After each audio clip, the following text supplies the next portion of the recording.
कालच मी आपल्या RS200मध्ये फुल टाकी पेट्रोल करून आलो. हे आपले RS200 BS3 मॉडेल फुल टाकी पेट्रोल केलं. तिकडून गाडी मी चालू केली, घरी आली, बरोबर आली व्यवस्थित. आणि काल संध्याकाळपासून आज संध्याकाळपर्यंत गाडी आपली उभी आहे आणि ती आता चालू होत नाही. तुम्हाला पेट्रोल दाखवतो पहिला, दिसत असेल तुम्हाला. फुल टाकी पेट्रोल केलं आहे आणि गाडीचा मी स्टार्टर मारतो आहे, गाडी चालूच होत नाही.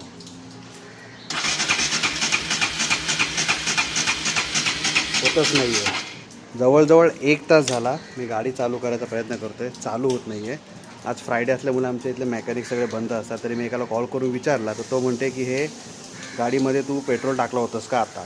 मी म्हटलं की हो. तो म्हणे गाडी उभी केलीस तर हा प्रॉब्लेम येणार 100%. तर मला एक म्हणजे सांगायचं आहे की भाई त्या E20 पेट्रोलमुळे माझंच नाही, बऱ्याच जणांच्या गाड्यामध्ये हा प्रॉब्लेम येतात की तुम्ही जर पेट्रोल टाकलात आणि गाडी जर उभी केलीत तर तो इथेनॉल खाली जमा होतो, पेट्रोलवरती राहतो. गाडीचा फ्यूल इंजेक्टर असतो खाली, तो खालून पहिला तुमचा तो इथेनॉल घेणार, त्याच्यानंतर मग इथेनॉल संपल्याच्यानंतर मग तो पेट्रोल घेणार. काही उपयोग नाही त्याचा. आणि त्या इथेनॉलमध्ये अशा बऱ्याचशा टेस्ट आहेत ज्या सगळ्या भरपूर लोकांनी केल्यात, यूट्यूबला किंवा कुठे तुम्हाला भेटून जाईल, तिथे तुम्ही चेक करा. त्या इथेनॉलमध्ये 1% इथेनॉलच्या पेट्रोलमध्ये 1% जरी पाणी गेलं ना तरी तो पूर्ण तुमचा 20% इथेनॉलचं डायरेक्टली पाणी होतं आणि तो खाली जमा होतो. त्याच्यामुळे सगळ्यांच्या गाड्या खराब होतात.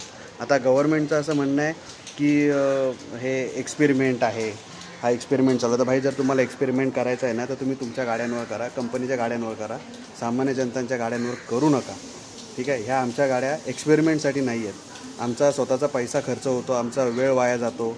आता ही परत मला गॅरेजला घेऊन जावे लागणार, त्याच्यानंतर माझा आजचा दिवस तर गेला, उद्या गॅरेजला घेऊन जावे लागणार, तिला बनवा, तो खर्च. मग हा जो एक्सपेरिमेंट तुम्ही जर बोलताय, सामान्य जनतावर एक्सपेरिमेंट करताय, तर मग ह्याचा पैसा गव्हर्नमेंट देणार का? या गाडीला आता जो मला बनवायला खर्च येईल तो गव्हर्नमेंट देणार का? तर मला गव्हर्नमेंटने सांगावं.